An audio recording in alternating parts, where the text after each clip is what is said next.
And one of the fastest ways to kill your company is get too much money too fast up front.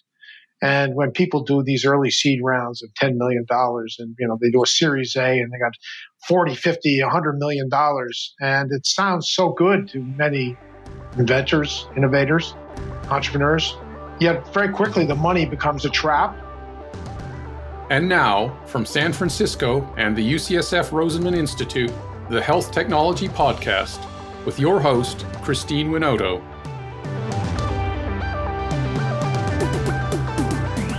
Our guest today is neurosurgeon, inventor, and entrepreneur, Dr. John Adler. He is a professor of neurosurgery at Stanford, and perhaps best known as co-inventor of the CyberKnife, a radiation therapy device for brain tumor surgery. The CyberKnife is incredibly advanced technology. It is a small linear accelerator mounted on a robotic arm combined with an imaging system to focus the beam on the target even if the patient moves during surgery. In this episode, you'll get career advice from Dr. Adler.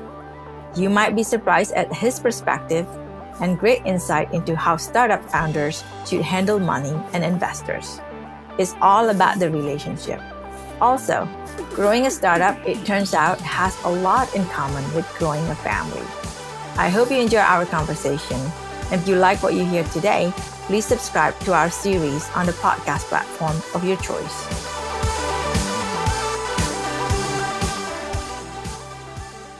Well, thank you for joining me today. It's a really interesting time or bizarre time right now. I'm at my home. You're at your home as well during this whole COVID shelter in place. But I'd like to thank you for taking the time to talk to me for this podcast. And when I first thought about having you for our podcast as our podcast guest, I want to talk a lot about your experience, which is something that we still want to talk about. But I think what we can learn a lot from this discussion is that many of our startups are facing quite a lot of challenges right now. So I know you have gone through a lot of the ups and downs being entrepreneurs, and we'll hopefully touch upon on that. And before we start, maybe we can talk a little bit about your background, how, why you chose to become a neurosurgeon, and where does that come from? Thank you, Christine. I'm not sure from my background, we would have learned very much about where I ended up in life. That's the beauty of it. That's life, isn't it? It only makes sense looking backwards. But I grew up in a very small town in Connecticut, in kind of the blighted industrial section, well, not far from it, even though my town itself was just a couple thousand people. My father was a bookkeeper, and I had no exposure to medicine growing up other than the town doctor, and went to kind of mediocre schools. But late in high school, found my way to a private school, and that kind of opened my horizons. And eventually, private school led to a big fancy education at Harvard, and my life changed after that. But I had no inclination that I would be a physician up front or that I would necessarily be a neurosurgeon. You think the fact that you went to private school expose you to different things that you never knew, and therefore encourage you to pursue other things that you would not have thought about? Yeah, it opened up a world that I knew literally nothing about. And, it's, if you come from a largely rural middle-class community, you just don't, really the most important guy in the town when I grew up was the general practice doctor. And so that was in my brain, but I hardly knew the guy other than the fact he'd give me a few vaccinations or something. But I knew he was held in great esteem. And of course I liked science in school. And so it's not inconceivable that I became became a neurosurgeon, became a doctor, but it was hardly preordained based on where I started. Ironically, my brother, the second brother, went on to become a doctor as well. So I give my mother all the credit. So when did you think about, oh, this is the path that I want to take to be a doctor? I kind of figured it out when I went to college.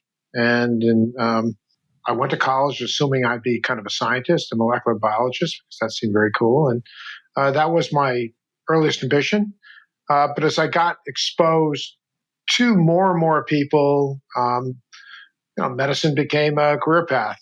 And, I was not unconscious of the fact that I needed to figure out how to make money in life. I didn't come from a wealthy family. And so college wasn't just for intellectual pursuits. It was to figure out how to make a living. And medicine was a logical way. Mm-hmm.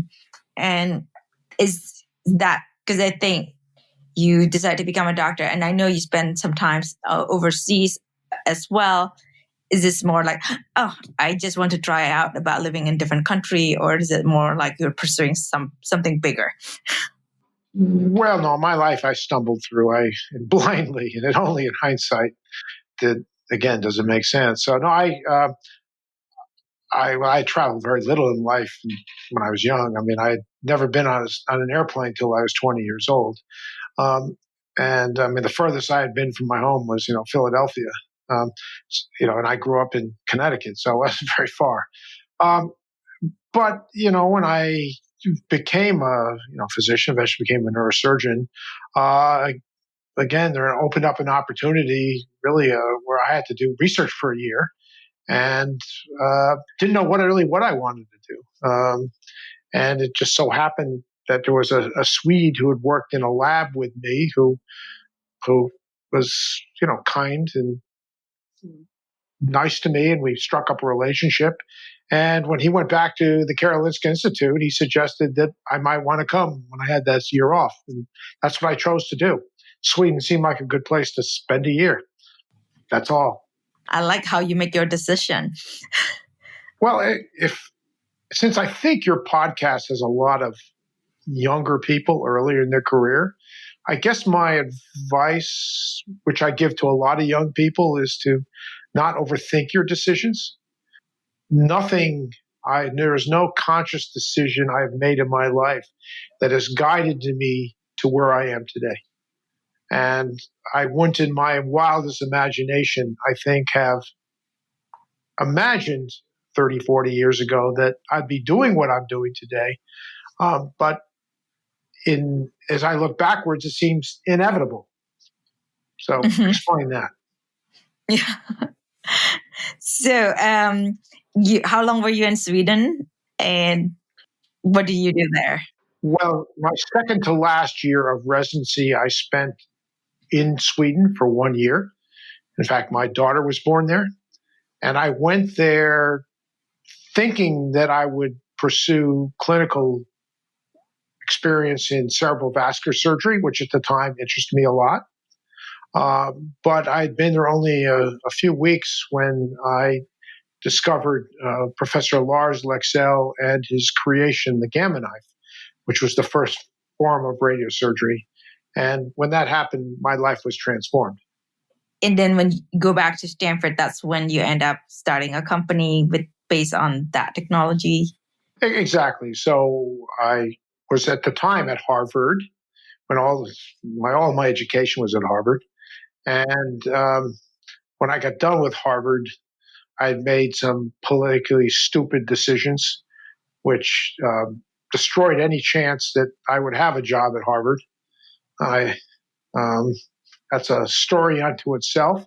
But I had to get out of, as we had to say, I had to get out of Dodge and find myself a job. And as luck would have it, there was a job at Stanford, and I didn't entirely appreciate how good this job would be in my career and in my life. In fact, I was not enamored by the job in some ways because it was primarily based at the VA hospital, and I was not going to have the clinical experience that I was hoping to have. However, that too proved out to be one of the most fortunate things in my life. I was not so busy clinically that I couldn't invent. I always found that option B sometimes is a good thing. Don't try to prejudge the path that you're on in life. Just embrace it. Right. Yeah. And so you're a physician, the idea of starting a company, I know many do start a company and many don't, but what makes you feel like this is something that I want to do, so different from what you were doing before? Why jumped into it? Because I really had no choice. I loved being an operating neurosurgeon. I love taking care of patients. And truthfully, a big part of me feels incomplete these days, since I'm no longer an operating or really a treating physician. So it was with really great reluctance I started a company. I couldn't find another entity that would do the work that needed to be done. Bigger companies like General Electric and Philips, they didn't appreciate what I was doing. No NIH grant was willing to give me the money I need to do in a place like Stanford. So I couldn't do it at Stanford. I couldn't do it with a big company. The only other option was to start a company. And I basically had to look in the mirror and say, if not me, who?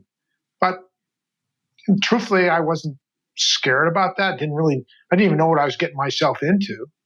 I was clearly much more excited than scared. If I had any brains, I would have been scared. But when I was young and dumb, I just charged off and did it. Tell me about the experience about starting the company. I know there's, do you find a CEO to run the company? I know that later on you stepped in as a CEO, but what was the thinking process? Were you doing it with somebody else? Well, I was very young, for a medical device company. I was 35 years old, and I, could have understood up front that my best expertise or the greatest contribution to the company would be my medical knowledge and my technical background. Although I'm not an engineer, I had a fairly good handle on what the technology would be required to make my earliest CyberKnife. And so those were my greatest capabilities. And soon I realized that even though I surrounded myself with a group of much more senior, experienced businessmen and engineers, that none of them could raise any money, and all the fundraising then became my responsibility. Not that I was expert in it, but I wasn't afraid to do it. I had learned from age 10 or 11 that, every job I've ever done, I always had to go off and hustle and sell people stuff. And this was no different than I was doing when I was selling newspapers when I was an 11-year-old boy.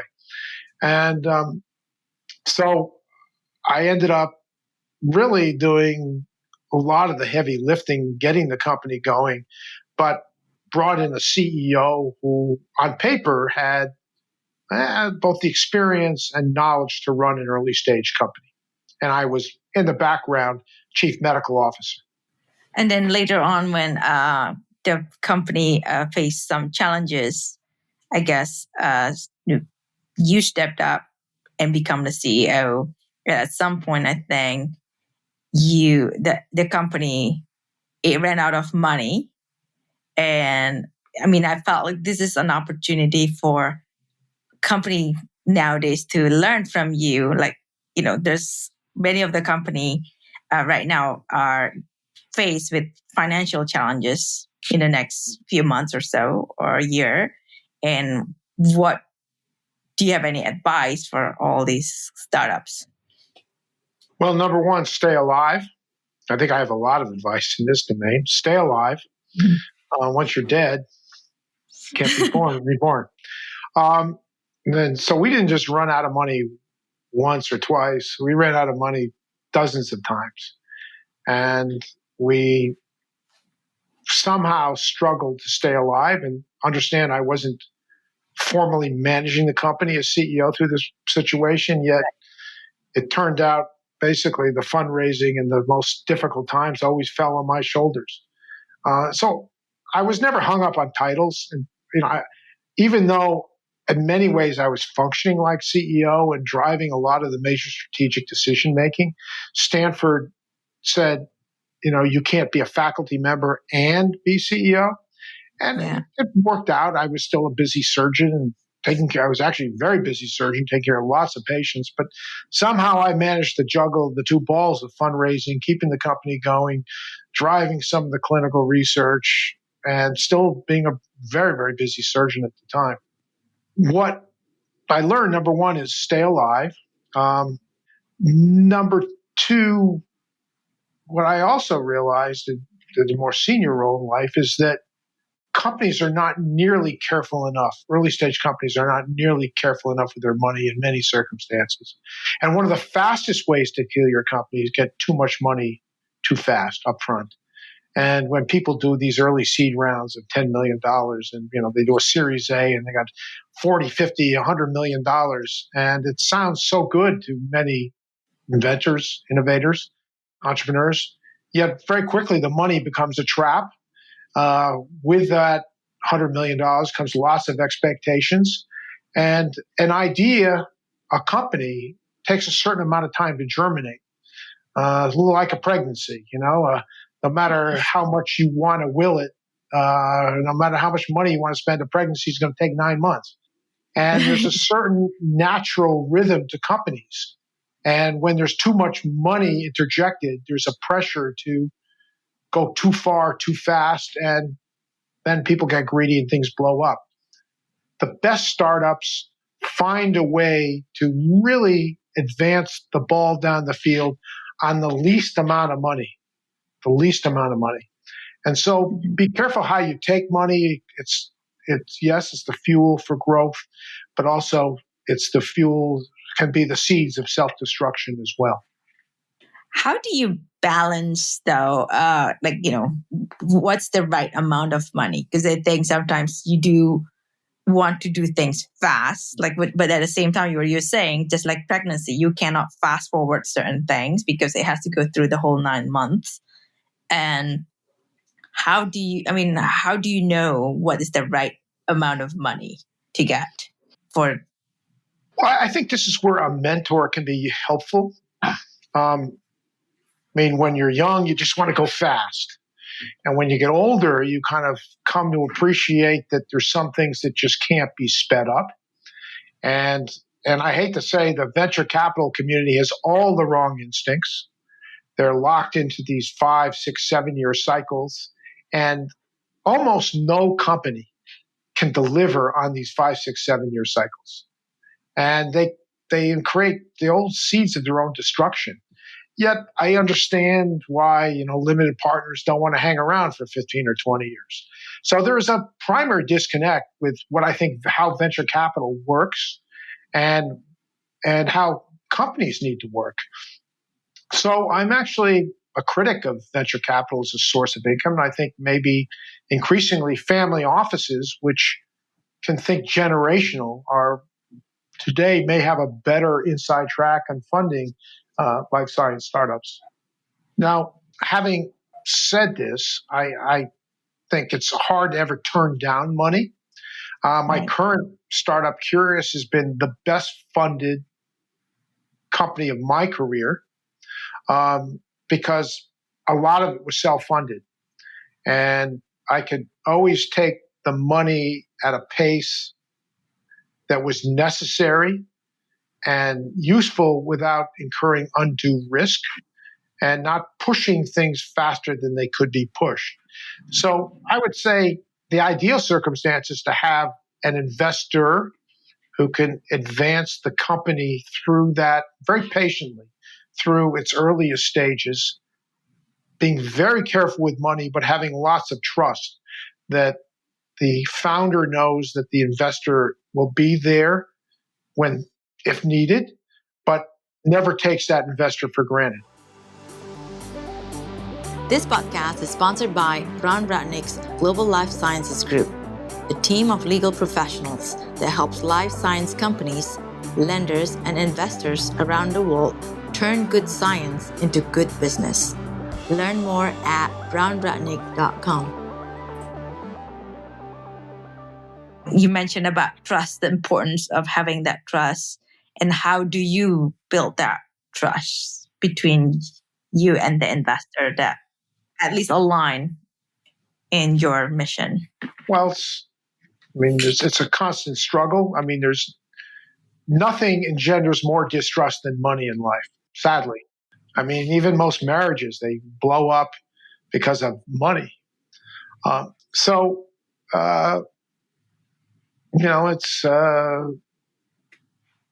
just continue to be truthful and honest and, meeting expectations that you set to the greatest extent possible. The flip side is acknowledging when you don't make expectations, and startups, I think, disproportionately don't make expectations. It's okay. I mean, they just don't. I mean, you have to have bigger ambitions than you're going to accomplish if you were any kind of entrepreneur. Yet, the ability to generate consistent and steady progress, even if it never meets forecasts, to me is the telling sign of a good entrepreneur. And I, as an investor, will then turn around and have that much more confidence in such an entrepreneur. Yeah. And I think also during the challenging and stressful time, communication is even more important. It's just like any relationship. It's just like a marriage. I cannot emphasize enough how much a investor-entrepreneur relationship is like a marriage. And I cannot emphasize enough that companies are like children. If you want to understand what it's like to have a startup, have a child, or vice versa.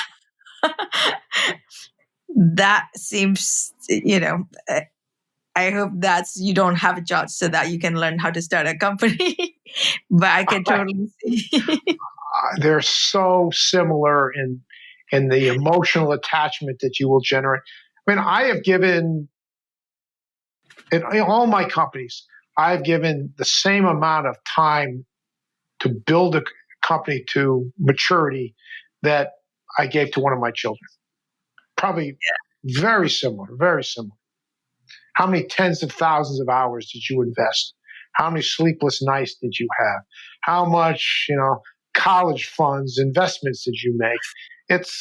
And how much you care, and I mean, I never want to be in a situation where I say, do I love my son more or my company more?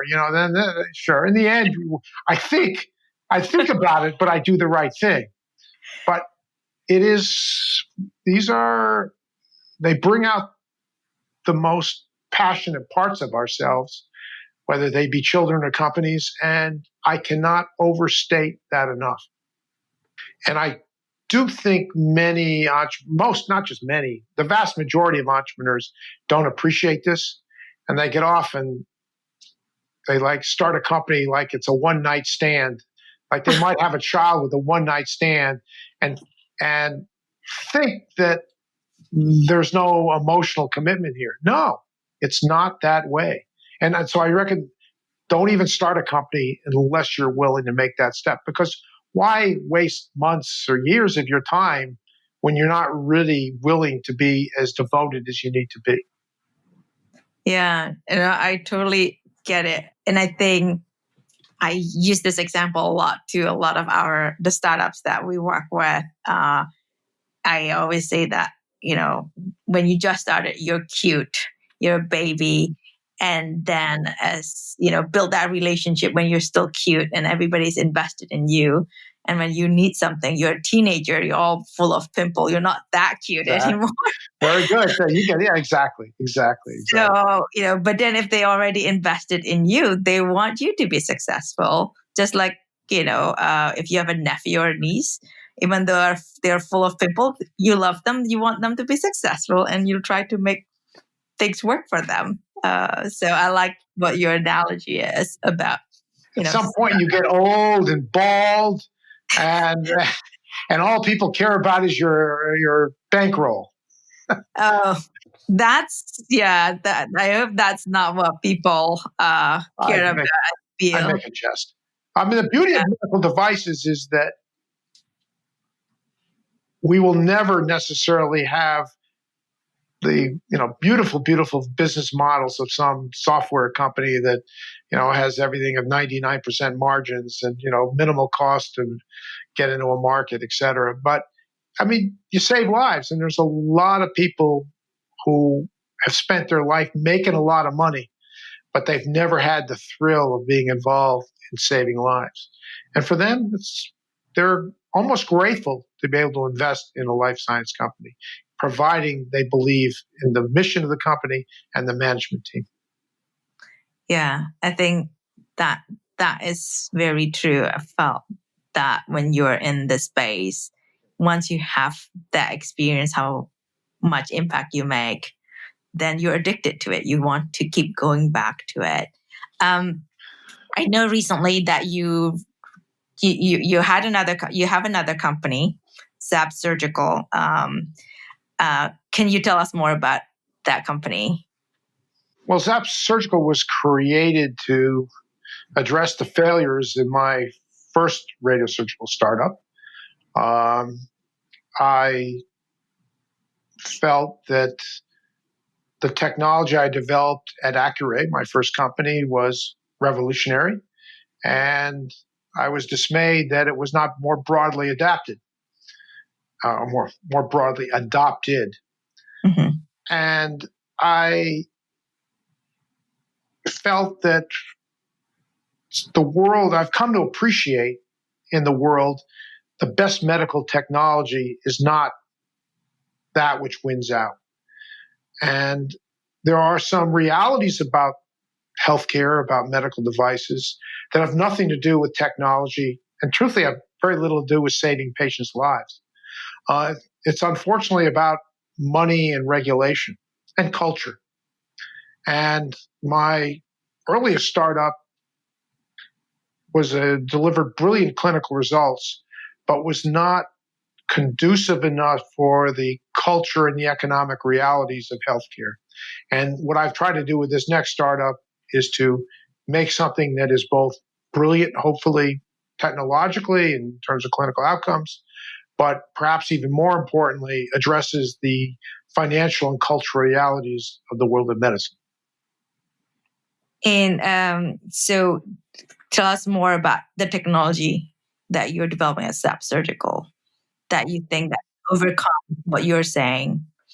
Well, my first generation product, the CyberKnife, delivers near miraculous outcomes in terms you can replace an open operation, which was out of all kinds of complexity and morbidity and expense, with a painless outpatient procedure. I mean, isn't that a revolution?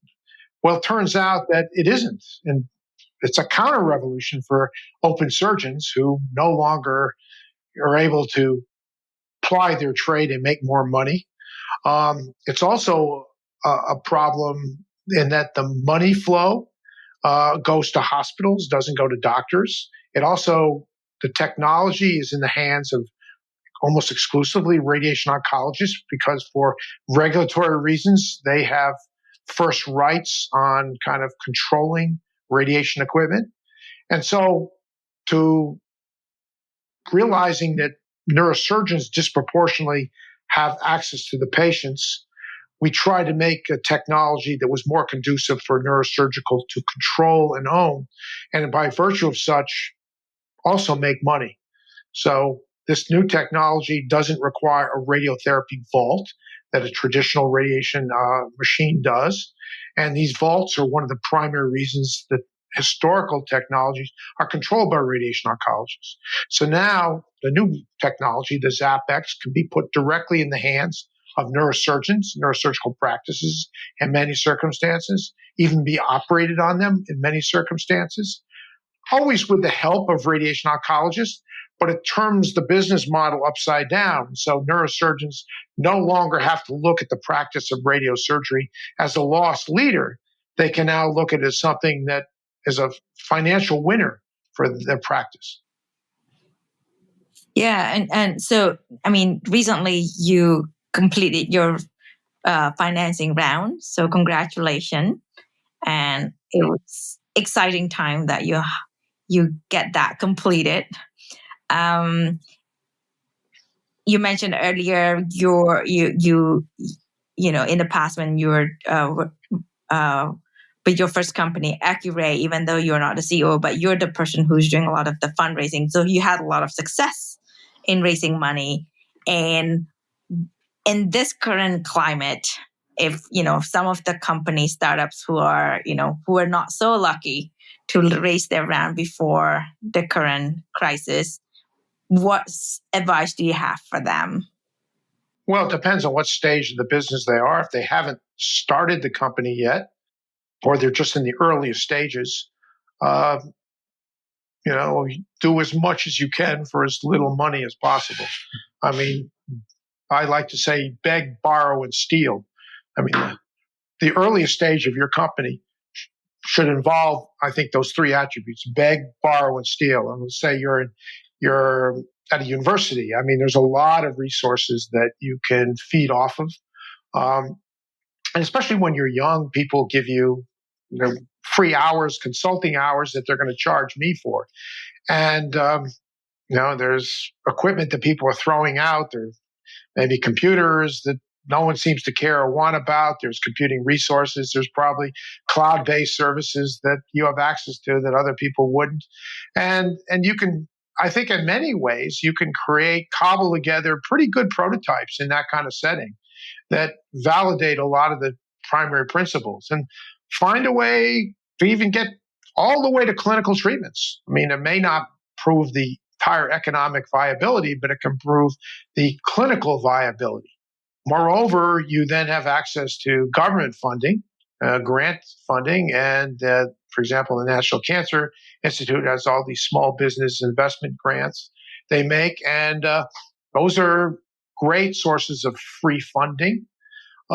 They too can get a company really far if you're really careful with your money. Now, under all these circumstances, your executive staff is going to have to live off burritos and Snicker bars.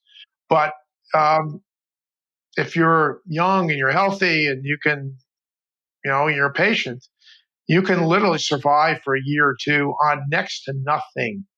And at that point, if you have some validated ideas, you can start finding your earliest angel investors.